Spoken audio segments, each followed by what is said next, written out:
eléyìí tí mo fẹ́ sọ lórí ọ̀rọ̀ bàbá wa Aláàfin Ọ̀yọ́ ó pín sí méjì.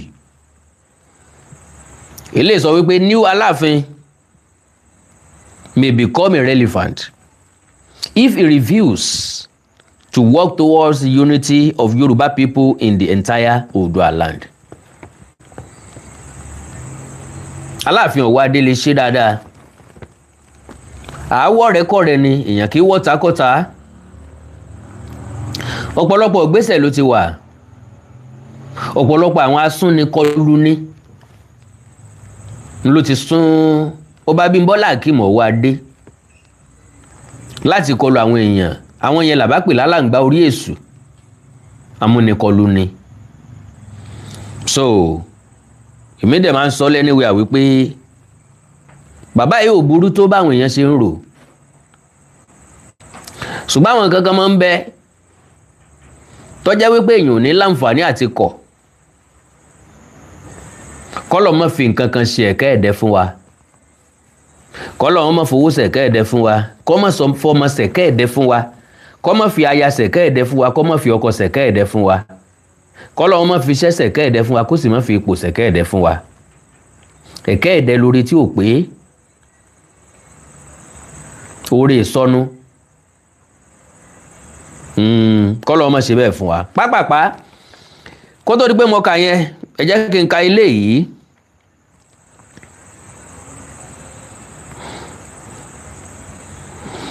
Ilé ní open letter to the current Aláàfin of Ọ̀yọ́, Ọba Akeem Ọ̀wọ́ adé Ẹlẹ́wẹ̀ẹ́tù 1. My fathers, my mothers, my brothers, my sisters, my contemporaries, and my younger ones, good morning. Open letter to the current Aláàfin of Ọ̀yọ́, Ọba Akeem Ọ̀wọ́ adé Ẹlẹ́wẹ̀ẹ́tù 1. Your Royal Highness, no sir, Your Royal Majesty, Your Imperial Majesty.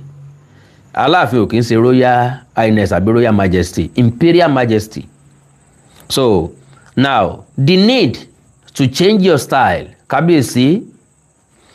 I have always watched with keen interest the events involving Your Royal Majesty, right from your coronation to the present day.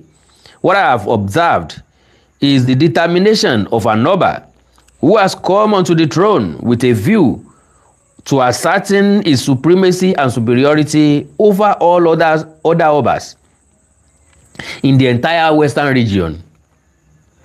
In the ancient times, this would be unquestionable and excusable because those times marked the era of Oyo Empire, when no man born of a woman would dare do what I am doing right now without having himself beheaded at the instance of the Alaafin. In today's world, however, things have changed considerably. This is an age when traditional rulers, including the Alaafin, must have to earn the respect of not only Obas, but all the subjects or inhabitants of their respective domains, as well as the other traditional rulers, beyond the confines of their respective ethnic nationalities. In the case of any modern Oba, being respected begins with self-respect, the practice of which could only be done by being royal. Philosophically, Kábíyèsí, coronation without more would not make an Oba royal. What could make you royal are 5 things, namely: 1. Your personal attitude to your palace staff and other aides, to your subjects generally, to fellow Obas, to strangers, and to the general public, including the government of the day. This must have been seen in your being polite, thoughtful, and courteous to everyone, even regardless of status. This presuppose that while greeting others, your fellow traditional rulers, inclusive, you have to painstakingly do so, upstanding and affectionate, with smiles on your cheeks, But I must add here that this as exceptions in the case of some individual elders who are not traditional rulers. This brings us to the traditional festivals, when the Alaafin is required by tradition to be on seat, while designated others are required to be either on their feet or on their knees in the course of paying traditional homage to the Alaafin. Even then, the Alaafin would only be receiving the homage while acting in representative capacity in honor to the entire Oyo city. There is this crucial aspect of royal attitude, which have been taken for granted by you, Kabiyesi, either because you are of the opinion that the ancient order of things in the old Oyo Empire must be forced down the throats of your contemporaries of this 21st century, and by extension, the entire Yorubaland, or because some of your sons and daughters think that the reverse must never be the case. What I am saying here is in the area of being in competition with any Oba or any other traditional ruler. That matter, a practice you don't have to indulge yourself in at all if you must remain royal. Needless to say, too, that the needs of your domain must have to be paramount in your mind, in an others first, self last fashion, though I do believe that this is easier said than done. 2. Your physical pose, elegance. And elegance. This will be seen in your mode of dressing, which should be modest and appropriate of each occasion. On this, you have been perfectly okay since your inauguration. I can attest to that. 3. Your situational awareness. This will be seen in your awareness of how to conduct yourself based on the difference between a situation that is formal and the one that is merely casual, knowing where to sit or how to greet at such occasions in a manner that preserves your dignity as well as dignity of other attendees, while making your impact on others undoubtedly positive at all times. 4. Your quiet display of self-confidence without arrogance. This is where political neutrality of a noble comes in. To maintain your self-confidence in this regard, Kabiyesi, you will need a considerable degree of tact and diplomacy. 5. Your sense of public service, which would be seen in your generosity and kindness, even toward the weak or helpless. Without doubt, my submissions above and in agreement with the global best practice as recommended by leadership practitioners hear this, Kabiyesi, and I quote, behaving in a royal manner generally refers to adopting the persona of extreme poise, grace, and in many traditions, public service. If often involves adherence to strict etiquette, a calm demeanor, and an aura of effortless elegance. My humble take. All these point to the fact that times have moved. Kabiyesi, the pendric Ikú Bàbá Yèyé now remains only what it is.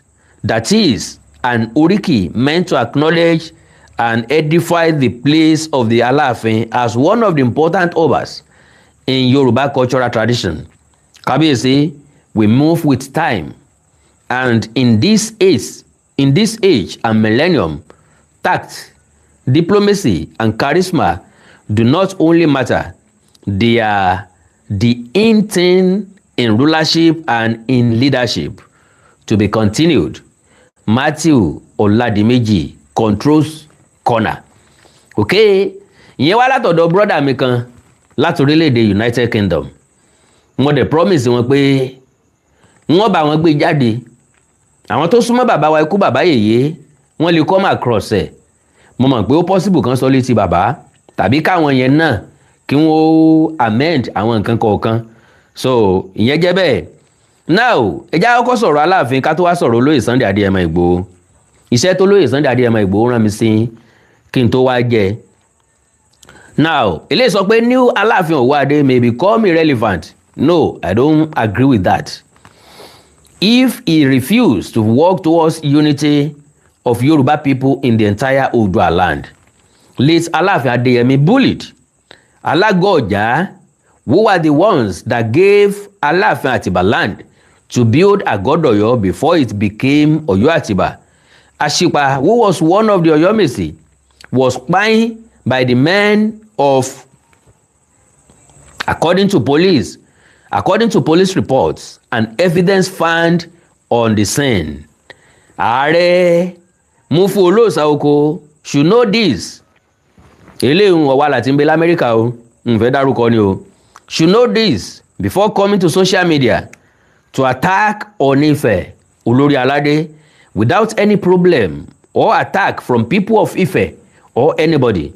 He apologized immediately for this irrational negative behavior, but the people of Agodoyo continued to cause unnecessary wahala using AI to bully anyone speaking the truth about history or stating that Ile-Ife is our source and Ile-Ife is the Olórí Aládé as Olófin Olu-Aite, which should be their own pride too for having Ọ̀rànmíyàn, who came from Ile-Ife, the source.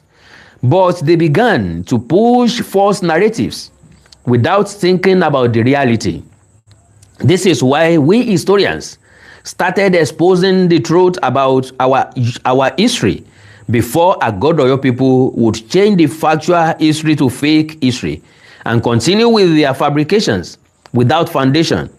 All these acts should never happen if the new Alaafin has good knowledge of history and if he had cautioned those sharing falsehood, but he joined them to show his own negative attitude of envy and jealousy towards Ile-Ife, who had been showing him love. He refused to visit Ooni. He refused to attend his 10 years anniversary on the throne. He just became Alaafin less than a year, but he is fighting for supremacy he can never achieve because Ile-Ife is where our warrior Ọ̀rànmíyàn came from. When Aláàfin Adéyẹmọ died, Ìsàlẹ̀ Ọ̀yọ́ people were jubilating because they believed he was responsible for the pípáyín of their tèmi-ọmọ Àṣìpa Àmùdá Ọlọ́run Òṣèbí, who was spying in 1992. Aláàfin denied lack of the case was dropped. He was not charged. Kinikan fine on the scene and always same kinikan fine in garage, but deny ownership, transfer ownership to one who gets arrested with his mate who were involved in the act. The case did not go far due to insufficient evidence other than the occur. Late Aláàfin Adéyẹmọ bullied Alagoja till he passed. What a wicked act. No, I don't agree on that. Alagoja ṣì wà o. He hid the historical fact that Alagoja gave Atiba land. Àwọn Alágọ̀ mọ gbogbo yẹn. Gbogbo àwa náà sì mọ gbogbo yẹn. Atiba was a stranger in Agoja land, but to welcome him, it is therefore a wicked act for blocking Alagoja from becoming recognized Oba, who would be recognized by the government too. I am highly disappointed in people supporting on this wicked act. So now ọ̀pọ̀lọpọ̀ àwọn èèyàn pàápàá jùlọ ọmọ Ọ̀yọ́ ni wọ́n sọ wípé àwọn àgọ́ Ọ̀já ńkọ́ ni wọ́n ní gbogbo ilẹ̀ Ọ̀yọ́, pé ìsàlẹ̀ Ọ̀yọ́ nìkan ni wọ́n ní, kì í ṣe gbogbo ilẹ̀ Ọ̀yọ́ rárá o. Ẹ̀yin lẹ gbalẹ̀ mọ́ wọn lọ́wọ́ o. I commend Governor Seyi Makinde for making this happen. He's a good man for making sure Alagoja and other members of Oyomesi who are qualified to be crowned are not bullied but honoured. Àwọn Ọ̀yọ́ ti ní kẹ́ ẹ má fa àwọn Ọ̀yọ́mèsì jẹ ọba o, kẹ́ ẹ má gbàdélé wọn lórí o. So wọ́n dẹ̀ ti sọ wípé ìkànnì Ṣèyí Mákindé pé agbára òṣèlú ló ń lò, wọ́n fẹ́ fi da gbogbo Ọ̀yọ́ rú ni, ńlọ́jọ́ sọ pé òun fẹ́ dé alága Ọ̀jáládé. This is the proof that Alaafin wanted people around him to be his slave forever. All the community heads around Ile-Ife had been promoted and given crown with staff of office as recognized Oba who are officially listed by the government. Bẹ́ẹ̀ni, gbogbo wa la rí yẹn, ọba ọkùnrin Adésíjú Adé Olúbùṣe kejì, ẹ̀bì tí pín wọn kí mọ́ pèrè ló ṣe gbogbo eléyìí ńgbà tán wà láyé. Later Aláàfin fought Baba Ládọjà. Because of the issue of Àgọ́-Ọ̀já, he turned himself to a politician. He confirmed it publicly that he sold his house to support the political candidate of his choice so he can remove Governor Ládọjà, who is now the Olúbàdàn. He succeeded in his plan because Baba Ládọjà was removed, but today he is the chairman council of Oba. Kábíyèsí Olúbàdàn is lovely Oba. He facilitated the freedom of Olóyè Sunday Igboho with Ọọ̀ni, Olúgbọ́n and others. New Aláàfin did not allow Olóyè Sunday Igboho to even take photo, not talk of helping him to lift the ban placed on him by former Buhari government. New Aláàfin Ọ may not know much before ascending the throne. He started supremacy battle without any respect for Ile-Ife, who has been on the throne over 10 years before he became Aláàfin. The Ọlọ́fin ayé, who is sitting on the throne of Irúnmọlẹ̀ Odùduwà, Bàbá gbogbo wa. He did not stop his people from doing AI to attack Ọọ̀ni, but he showed that he is envious and jealous of Ọọ̀ni when he did not attend his 10 years anniversary, but he attended Mọdákẹ́kẹ́ festival. Well, ìgbà tó Ọọ̀ni ṣe ayẹyẹ ọdún kẹwàá lórí ipò lórí àpèrè àwọn baba ńlá baba wọn, bàbá wa ikú bàbá yèyé lè mọ̀ sí àràǹdò. Gbogbo nǹkan kọ́ lèèyàn máa láǹfààní àti àtẹ́ǹdì sí, gbogbo ibi kọ́ lèèyàn máa wà. Ẹ má jẹ́ ká wà sentiment, and mi ò mọ̀ torí mi ò sí ń bẹ̀. Ṣé bàbá wa ò ní invite wọn? Ẹ̀rọ ẹni tó bá pè èèyàn lóde lèèyàn máa ń wá lọ o. Ẹ jẹ́ ká mọ àwọn nǹkan kan dájú ká tó sọ nípa ẹ̀. Mi ì gbọ́ nípa ẹ̀ rárá bóyá wọ́n invite wọn àbí wọn invite wọn. A lè rò lọ́kàn pé Ọọ̀ni máa invite wọn náà o. Ó lè sá bàbá lè mọ̀ rántí. Wọ́n dẹ̀ lè pè wọ́n kí àwọn náà mọ̀ ráàyè. So gbogbo òde tí wọ́n bá pe àwa náà sí kọ́ là ń lọ o. Ọọ̀ni, who is Olórí Aládé, respected late Aláàfin Adéyẹmí as an old man, despite the fact that he is the supreme head, but new Aláàfin started unnecessary war without knowing that the secret of how Àgọ́-Ọ̀já gave Atiba land had been exposed. Also, that many now know that Ọ̀yọ́ Atiba was created in 1835 to 1837 as a town, not empire. He also started making claims on Ọ̀yọ́túnjí village in America, which contributed to the beating of Baba Ọba in Ọ̀yọ́, who later passed away after he was taken to hospital. It is funny for Ààrẹ Mufu to be begging Governor Ṣèyí Mákindé not to give Aláàfin and other Ọ̀yọ́mèsì beaded crown because Aláàfin will not have anyone to rule over. Aláàfin can appoint people from inside Ọ̀yọ́ Àtìbà to the positions. Advice dem náà fún wọn nìyẹn pé ìdílé mi wà ní Ọ̀yọ́ tán lè kó àwọn Ọ̀yọ́mèsì jáde, tán lè yọ àwọn Ọ̀yọ́mèsì jáde láàrin wọn. Ìgbéga ló máa jẹ́ fáwọn ìdílé yẹn náà. Táwọn Ọ̀yọ́mèsì bá dádé, ìgbéga kan ni. Àwọn ìdílé tán bá yàn fún Ọ̀yọ́mèsì náà, ìgbéga kan ni. At least láti ibì kan ni wọ́n ti mú wọn sókè. So gbogbo àwọn eléyìí tí ọ̀rẹ́ mi Mufu Olóòṣà tó wá ń sunkún, wọn ló ń sunkún lórí social media pé wọ́n bẹ Ṣèyí Mákindé pé kán má di alágọ̀ Ọ̀jáládé, bọ́n bá tiẹ̀ wá dá alágọ̀ Ọ̀jáládé kán má dá àwọn Ọ̀yọ́mèsì ládé ńgbà tí dáàdi ẹ̀ ò sí láàrin wọn. Ká ní dáàdi ẹ̀ wà láàrin wọn ni òun gan ni ọ̀kọ́ mọ̀ sọ wípé àwọn Ọ̀yọ́mèsì gan ti tó dádé náà. Beaded crown before Aláàfin, because Aláàfin will not have anyone to rule over. Aláàfin can appoint people from inside Ọ̀yọ́ Àtìbà to the positions, but it means Alaafin has no authority more than a god of your town. If Alaafin is wise, he would have crowned them and earned respect for life. But he has lost the respect now. I encourage Baba wa Owode Alaafin to start working towards unity now. He should be working with Olubadan and Ogbomoso in Oyo. He should work with Oni and other Oba on security issues of our land. We cannot continue to deceive ourselves without correcting the wrongs to achieve success. Ta ló kọ? Ajetunmobi Awólọ́wọ̀ Ọba Kọ́láwọlé. Ẹ má rò pé mi mọ̀ kọ́ o, èmi kọ́ lèmi kọ́ o. So now kì í ṣe bàbá wa sọ Ògbómọ̀ṣọ́ àbí Olúbàdàn nìkan ni bàbá wa ikú bàbá Ìyè gbọ́dọ̀ ṣiṣẹ́ pọ̀ pẹ̀lú. Wọ́n gbọ́dọ̀ ṣiṣẹ́ pọ̀ pẹ̀lú alágọ̀ ọ̀jà àti àgọ́ ọ̀jà pẹ̀lú àwọn Ọ̀yọ́mèsì yẹn tí wọ́n bá dé wọn ládé.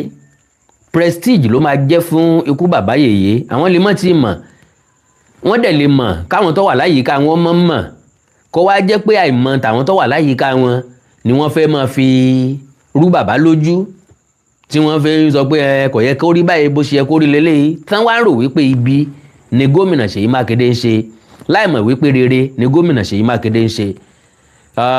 Kò sí ẹni tí máa ń jẹ́ baálé níbi tí ò ti síyàwó àtọmọ.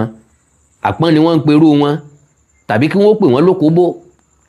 Ẹni tí ọba ní Yorùbá ti sọ pé àpọ́nlé ò sí fọba tí ò lólórí, kì í sọba tí ò lólórí nìkan. Àpọ́nlé ò sí fọkùnrin tí ò níyàwó. Àpọ́nlé ò sí fọba tí ò lárẹ̀mọ. Ńgbà téèyàn bá ń ṣèjọba tó nìkan ń dá ṣèjọba kò yàtọ̀ sí Yèétégbèwèrè Ìbàdàn. Yorùbá ti káre jù. Yorùbá ní èèyàn tán rẹ̀ bí Yèétégbèwèrè Ìbàdàn. Irú èèyàn wo Yèétégbè tó bá wá ń jẹ kalẹ̀ tán yóò wá kúnlẹ̀ yóò wá gbóúnjẹ kalẹ̀. Òun náà ni ó máa sọ pé oúnjẹ yín rí ọ̀gá, òun náà ní bá rẹ̀ wí o, òun náà ní kúnlẹ̀, òun náà lọ wá ń jẹ o, òun náà ní ṣe wàhálà o, oúnjẹ yín rí ọ̀gá yóò wá gbé síwájú ara rẹ̀. Ṣe rí pé ń tan rẹ̀ ni. Gẹ́gẹ́ bẹ́ẹ̀ náà ni ẹni tó bá ń dá nìkan sáyé. Olóyè Sunday Igboho ọmọọba yìí dá nìkan ràjò. Tẹ́ ẹ bá délé ẹ̀ lọ́la nísìn dandan ni kẹ́ ẹ bá àwọn èèyàn ń bẹ̀, ẹ máa bá àwọn èèyàn lọ́dọ̀ ẹ̀. Ó túmọ̀ sí wípé ó lérò lẹ́yìn rẹpẹtẹ. Ní tí wọ́n ń pè ní olórí nìyẹn. Kò sólórí bí ọba ti sọmọ ẹ̀yìn.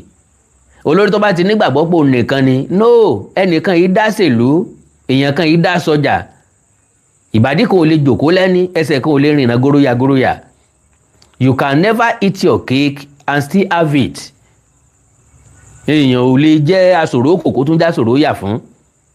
Ìkan lọ́ fọwọ́ mú tó bá ti já ṣòrókò àwọn yòóyó sì máa kó ọpẹ́ kí wọ́n máa yá bàrà. So advice ni fún bàbá wa ikú bàbá Yèyé láti ronú sí kí wọ́n má tún sọ wípé ṣe là ń bú wọn.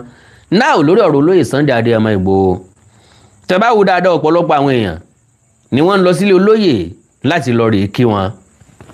Ọ̀pọ̀lọpọ̀ ni ó gbé kámẹ́rà lọ, ni ó gbé nǹkan lọ. Bọ́ bá wù mí náà wọ́n lọ o. Ṣùgbọ́n gẹ́gẹ́ bí advice tí mo fún bàbá, because kékeré mo fi bá lámọrin tan kò sí fọ̀bẹ bùdànù. Olóyè Sunday Igboho kọ́ ló bí mi. Ìyá kan bàbá kan kọ́ ló bí wa. Ṣùgbọ́n ó mú mi bí ọmọ ìyá ẹ̀. I can never trade that for anything. So oríṣiríṣi advice làwọn èèyàn fún Ìgbòho, but eléyìí Ìgbòho gangan ni wọ́n sọ according to ẹni tó fi sọwọ́. Bàbá lè sọ ní Yorùbá kan bá wọn interpret ẹ̀ sédè Gẹ̀ẹ́sì, but ọ̀rọ̀ yẹn ní ìtumọ̀ kékeré ni o, ó ní ìtumọ̀ tó pọ̀. N ló jẹ́ kí n ní lọ́kàn láti sọ̀rọ̀ nípa ẹ̀. Mo fẹ́ lè sọ pé òun gangan ló gbé mi wá. Eléyìí tí mo kọ́kọ́ sọ yẹn àtàmọ́ ni, àfimọ́ ni, àjòmọ́ ni, àmọ́ ni, kò sí lára ẹran. Àwọn ni kò sí lára ẹran. Okay, Olóyè Sunday Igboho has a message to everyone as he returns home. And I quote, I am home. Mo ti wà nílé. Not because this journey was easy. Kì í ṣe torí pé ojú ọ̀nà ìrìn àjò mi àbí ìrìn àjò tí mo lọ ọ̀rọ̀run o, tàbọ̀ dẹrùn o, tàbọ̀ jẹ́ nǹkan tí èèyàn máa ń gbàdúrà kọ́rẹ́ èèyàn tàbí ọ̀tá èèyàn kó náà lọ́rú ẹ̀. But because it did not break me, ṣùgbọ́n torí pé kò kó ìrẹ̀wẹ̀sì bá mi, kò sọ mí dákúrẹ̀tẹ̀, n ò jẹ́ kó dá ọgbẹ́ ọkàn sí mi lára, tàbí kó má jẹ́ kí n nítumọ̀ mọ́. Torí tí nǹkan bá ṣẹlẹ̀, it is either to make you or to break you.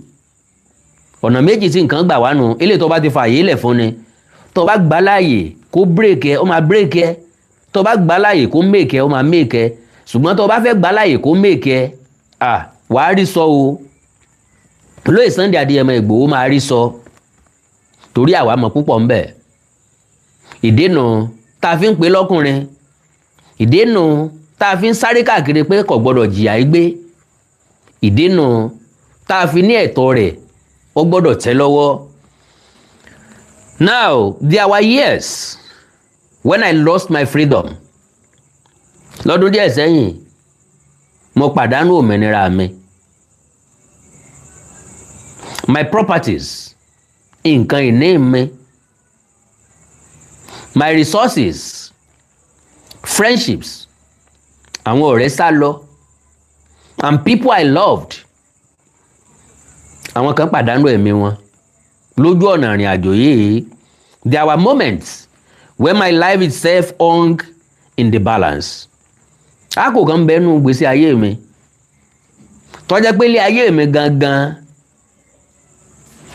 kò fẹ́ lójútùú, ó ń fì sọ́tún, ó ń fì sósì, kò dúró sójú kan. I was called names. Tajá tẹran ló mọ̀ pè mí lórúkọ o. Ó kọ̀ wo ni wọn ò pè Igboho tán.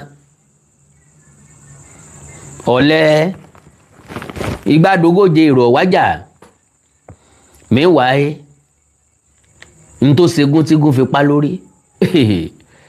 Bọ́ bá jẹ́ àkàlà ni yóò yọ gbẹ̀gbẹ̀ ọrùn.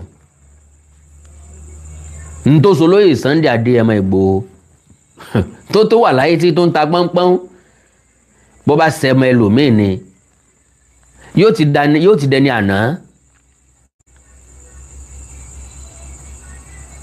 Torí pé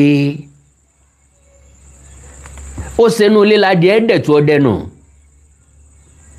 Bọ́ bá ṣe bí àparò ni yóò ti bá yín oko lọ. So àwa la máa ń tó ṣẹlẹ̀.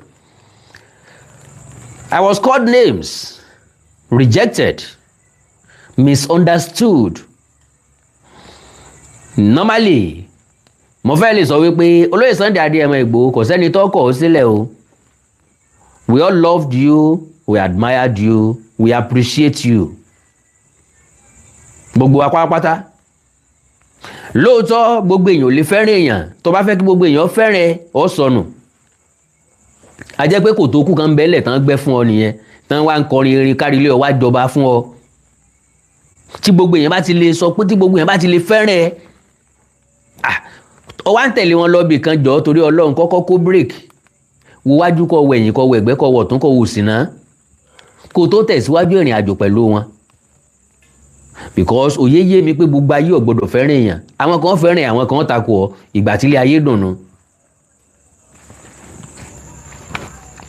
Misunderstood and erased by many who once stood beside me.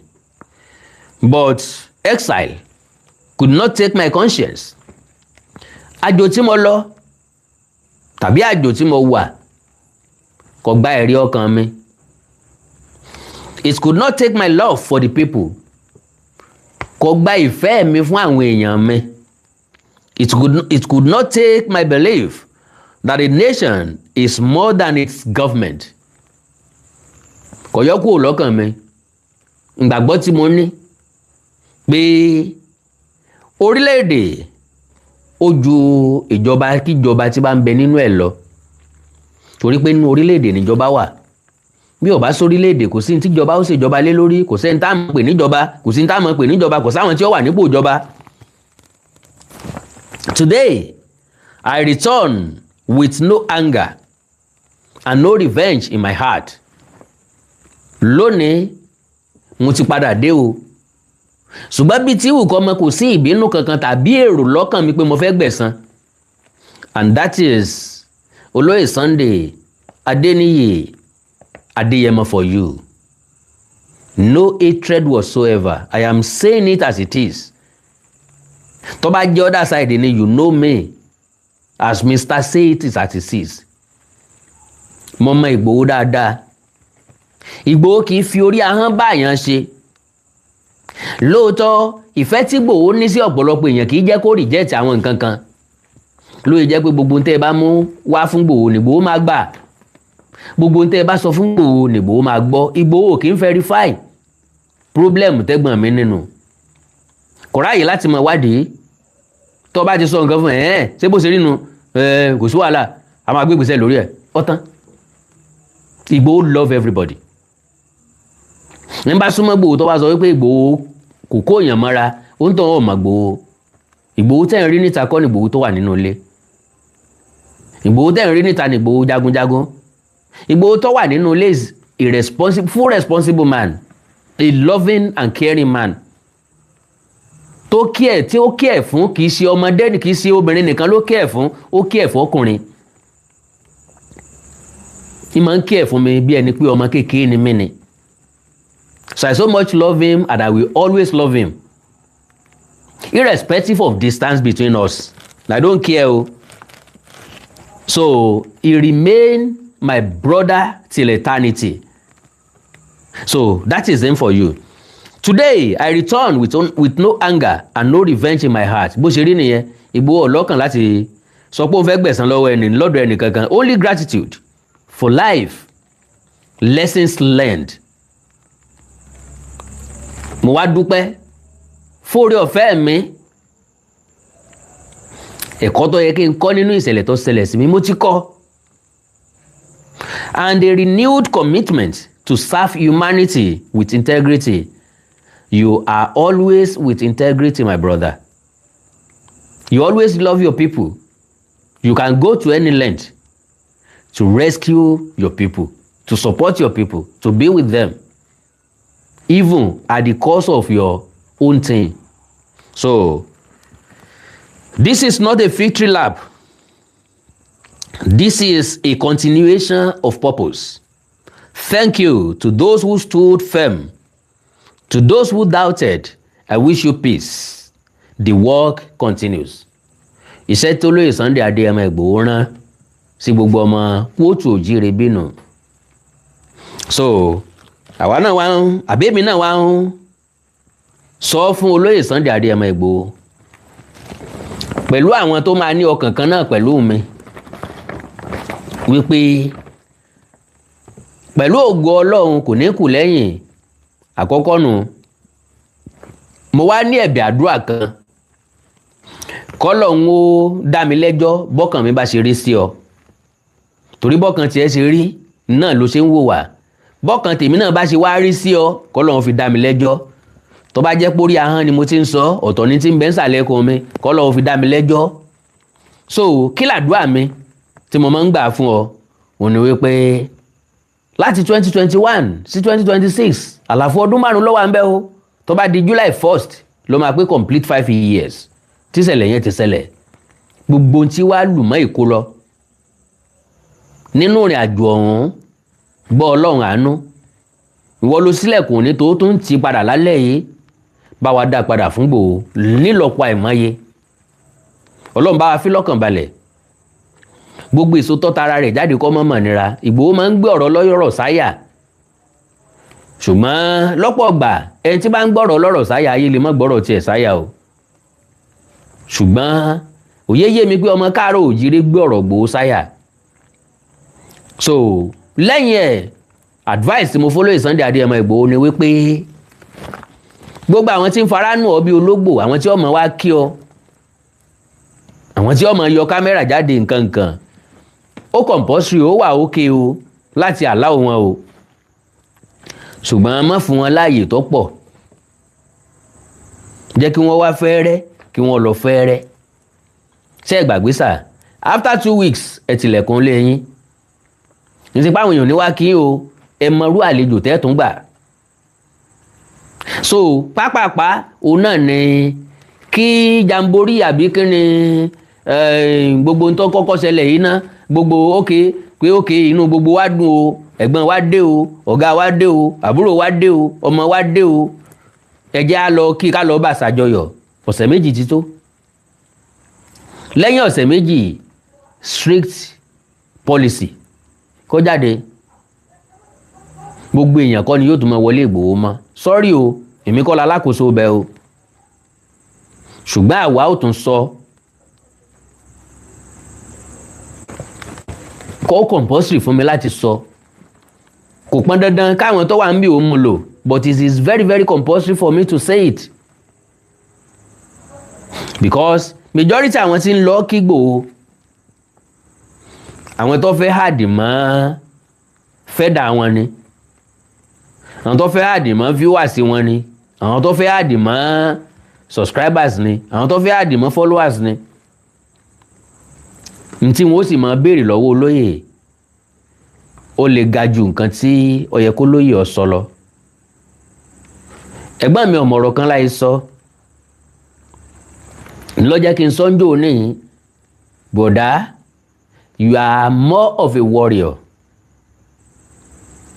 mo sọ fún yín bẹ́ẹ̀ o ẹlẹ́dàá yín gbọ́ òsì ń bẹ̀ bẹ́ẹ̀ yín náà bá ń wo kínní ẹ̀ mọ̀ pé ọmọ burúkú yìí sọ lóòótọ́ mo ní bọ̀dá you are more of a warrior àwa ni sọ̀rọ̀sọ̀rọ̀ fi ọ̀rọ̀ sísọ́lẹ̀ fún àwa jagunjagun ò kì í sọ̀rọ̀ jagunjagun always speak by actions àwa la lè jọ wẹ́wẹ́ àwa la mọ ká mú he pọ̀ mọ́ bí pọ̀ mọ́ dí pọ̀ mọ́ he pọ̀ mọ́ hef kó jọra kó dodidi ojú ọ̀nà tiwa nù èmi ò lè jagun ogun ẹnu nìkan mo lè jà ń ló jẹ́ pé bàbá ń lọ rálì bí Ìgbòho ọba ti sí ń bẹ̀ èmi ò lọ o èmi ń tèmi mi yìí lọ tí Ìgbòho ọba ti lọ mi yìí lọ rálì kankan because majority àwọn tẹ rò pọ̀ láyà ẹ̀mí Ìgbòho la fi ń mí o kò jù bá ń lọ o Ọlọ́run nínú àánú ẹ̀ yóò wà pẹ̀lú Ìgbòho iṣẹ́ tí Ìgbòho rán mi sí ni mo ti jẹun o wàhálà àti ìdààmú kò ní débẹ̀ nìkan kan wa o Jésù Olúwa wa àmín sọlú alánàbí Karim sallallahu alayhi wa sallam sọlú alánàbí Mustapha sallallahu alayhi wa sallam ẹ gbọ́dọ̀ tóbi jàmọ́ Allahu Akbar bóyá mo rẹ́ nìkan tàbí méjì tí wọ́n ní nǹkan kan tàbí méjì láti bá mi sọ +234 915 147 9599 +234 915 147 9599 tàbí +234 904 851 9362 +234 904 851 9362.